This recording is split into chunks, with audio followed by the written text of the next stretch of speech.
Assalamualaikum Ustaz, mohon penjelasannya. OJK dibiayai dari pungutan kepada lembaga jasa keuangan dan lembaga penunjangnya, baik yang syariah maupun yang konvensional. Apakah gaji kami sebagai pegawai OJK hukumnya haram karena ada yang berasal dari riba?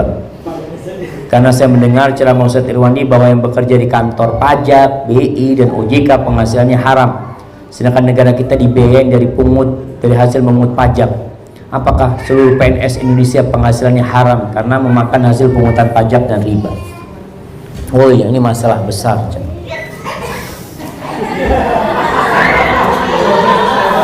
Betul jemaah. Jadi kita tahu akan datang satu masa, kata Nabi SAW, la yubalil mar'u amin halalin iktasabahu amin haram. Satu masa orang yang nggak peduli hasilnya itu halal atau haram, nggak peduli dia. Kita bekerja ke satu tempat juga nggak peduli, yang penting dapat fulus. Padahal kita tahu Allah itu menghalalkan dan mengharamkan sesuatu. Al halalu bayyinun wal haramu bayyin. Yang halal jelas, yang haram jelas. Tapi antara halal haram ini ada perkara-perkara yang syubhat. Maka kalau bicara riba ini kita tahu bagaimana dosanya riba. Di negeri kita orang melakukan riba biasa-biasa aja. Kerja di bank riba biasa-biasa aja. Bahkan kalau resign itu jadi masalah di keluarganya. Kamu ikut aliran apa kamu? Kok meninggalkan pekerjaan kamu? Sampai pernah datang ke rumah Hana orang nomor 2 di bank negara. Dia posisinya sudah tinggi sekali, dia mengatakan Ustaz, anak kayaknya sudah meninggalkan Ustaz. Anak, ya tapi ya gimana Ustaz ya, anak bertahun-tahun ingin belajar, ingin cari tahu. Dulu nggak peduli gitu loh. Pokoknya dapat duit, dapat jabatan, fasilitas semua dapat. Itu yang ada dalam benak dia. Padahal kita tahu kehidupan ini akan berakhir. Dan kita akan berada di alam yang berbeda nantinya sendirian. Dan kita akan ditanya dari mana kita dapat harta dan kemana kita infakkan itu harta. Maka kita perlu belajar berkaitan dengan pajak. Kemarin itu ana satu tim sama Ustaz Irwandi dalam Dewan Fatwa pernah membahas tentang pajak. Dalam pembahasan tersebut dibahas bahwasanya negara itu boleh mengambil pajak kepada rakyatnya. Karena pajak ini sebenarnya kezaliman. Kok bisa kezaliman Ustaz? Antum bisa lihat tukang beca makan di warung dipajekin. Tukang beca dia capek berkeringat makan di warung PPN 10%. Yang bayar tukang itu, dia yang bayar itu. Kenapa dia harus bayar gitu? Itu dibebankan kepada mereka. Jadi kapan negara boleh ngambil pajak? Ketika negara tidak punya penghasilan atau tidak mampu membiayai operasional negara, dan itu diambil dari orang-orang kaya saja pajaknya itu, karena untuk membiayai negara. Kalau negara tidak mampu membiayai, di Arab Saudi sekarang ada pajak jemaah, mulai ada pajak. Kenapa? Wallahu a'lam bishawab. Karena mungkin minyak harganya lagi turun. Yang kedua, ada pengeluaran negara tidak terduga. Perang di Yaman, perang di Suriah, yang itu memerlukan biaya yang besar. Akhirnya negara pada waktu itu membebankan kepada rakyat karena nggak mampu negara membiayai itu semua.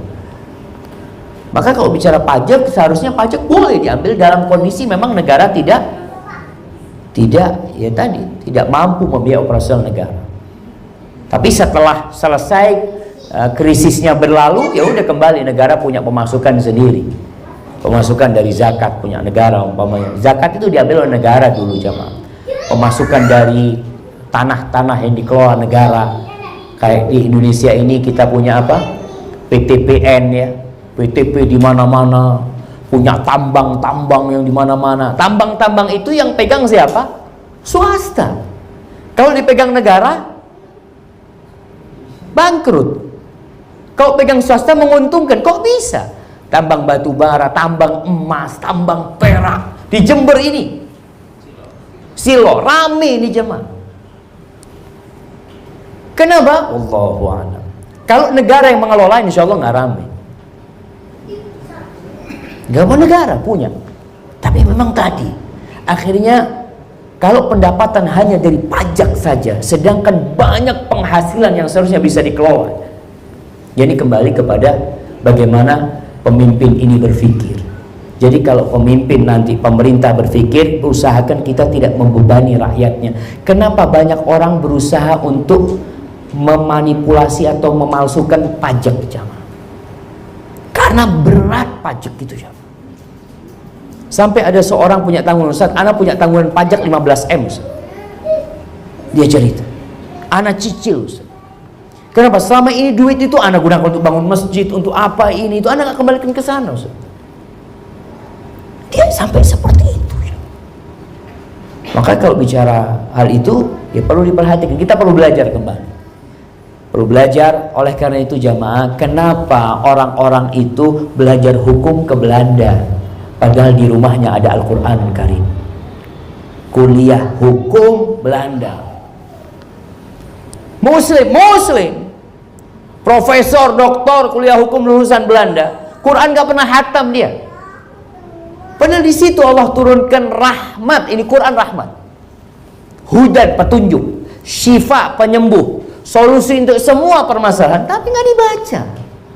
Allahu a'lam bishawab. Kalau tadi dikatakan kalau ketika penghasilan bercampur antara halal dan haram, maka kita lebih baik berhati-hati. Tapi jangan sampai keberadaan orang-orang yang berada di seperti antum berada di OJK ini, jangan sampai yang ada dalam benaknya hanya cari makan saja, tapi berusaha untuk memperbaiki. Sistem ini dibikin manusia. Yang namanya manusia bikin sistem penuh dengan kekurangan dan kezaliman. Karena sifat dasar manusia itu dua. Kata Allah, innahu kana zaluman jahula. Manusia itu benar-benar makhluk yang zalim dan bodoh.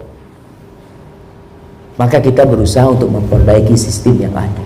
Bagaimana ya tadi riba, sekarang alhamdulillah dengan banyaknya orang yang belajar agama, muncul bank syariat. Tahun berapa bank syariat pertama muncul? 90. Sebelum itu kemana? Dan munculnya bank syariat itu berbarengan dengan munculnya jilbab.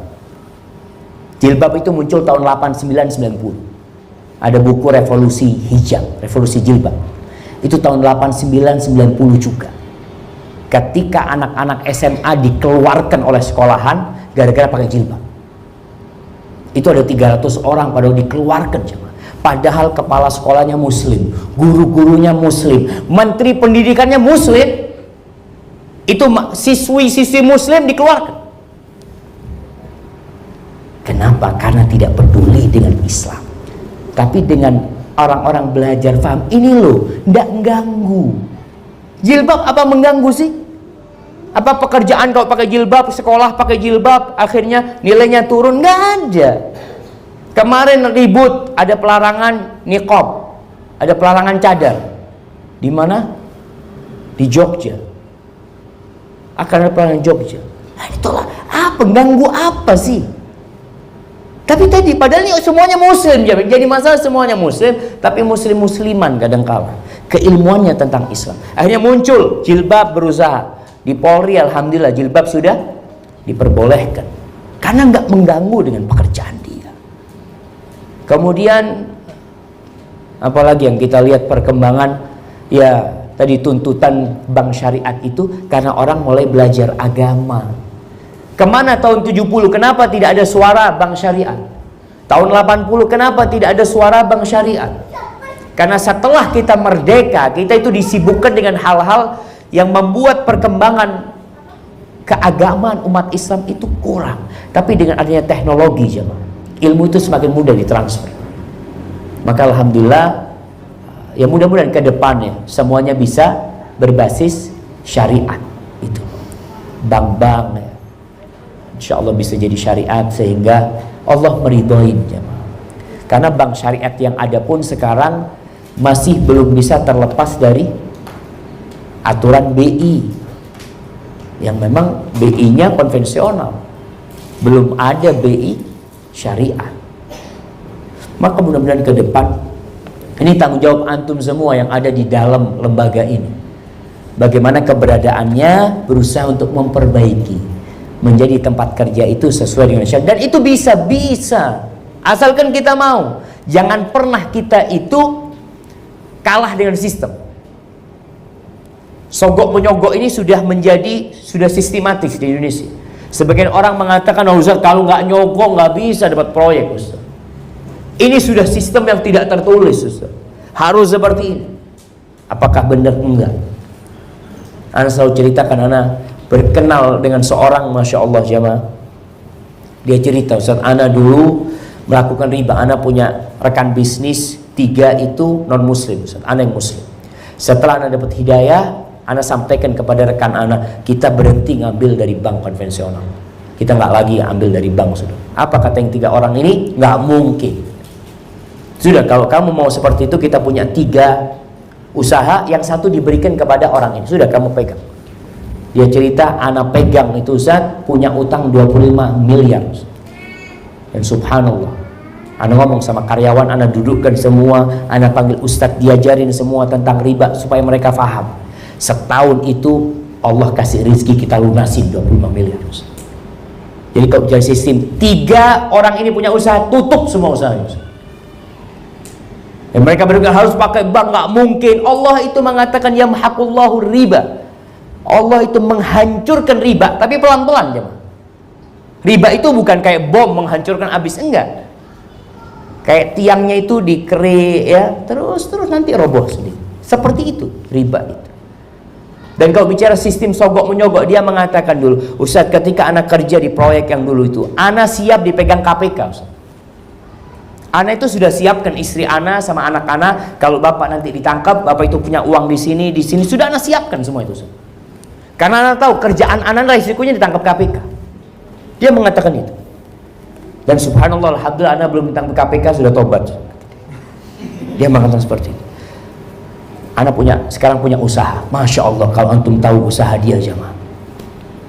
Dia cerita waktu itu kita mau bikin pipa, ada proyek Pertamina pipa gas, proyeknya senilai 100 miliar. Anak kirim direkturnya berangkat, ketemu sama dirut mungkin, ngobrol, ditanya, kita mau dikasih berapa? Biasa pertanyaan itu, kita mau dikasih berapa? Ini proyeknya 100 miliar, kita mau dikasih berapa? Apa kata orang ini? Kita nggak pakai sistem seperti itu. Duit segitu itu yang kita akan jalankan. Oh nggak mungkin gitu loh, masa kamu dapat proyek 100 miliar kita nggak dapat apa-apa? Ya sudah Pak, mungkin nggak bisa sama kami. Ya sudah, pulang aja Pak. Besoknya ditelepon, proyek ini buat kamu, tanpa keluar 1 rupiah. Jadi Anda dengar cerita ternyata menghancurkan ya image yang ada. Nggak mungkin kalau nggak pakai sogok menyogok. Karena sistemnya sudah seperti itu. Siapa yang bayar lebih banyak, dia akan diterima. Kita ini punya Allah jemaah, Rabbul Alamin, yang ngurusin rizki semua hambanya. Kenapa kita jadi berpatokan bergantung dengan diri kita, bergantung dengan fulan? Aina Allah? Terus di mana Allah? Yang ketika kita di perut ibu kita, pada waktu umur 120 hari, itu dikirim malaikat nyatat rezeki kita. Antum masih ragu, takut dengan rezeki antum. Kayaknya nggak dapat. Kalau anak nggak ambil ini gimana Ustaz? Anak-anak mau makan apa? Subhanallah, bukan kamu yang kasih rezeki sama anak-anak, Allah yang kasih rezeki. Ini iman yang perlu ditumbuhkan dalam masalah ini jemaah. Jadi harapannya kita sama-sama kita memperbaiki negeri ini dari semua skala. Yang punya kemampuan mungkin di finansial, gimana dia berpikir, gimana anak bikin yang syar'i. Dan ingat, yang syar'i ini barokah jemaah, barokah. Subhanallah. Barakallahu fikum.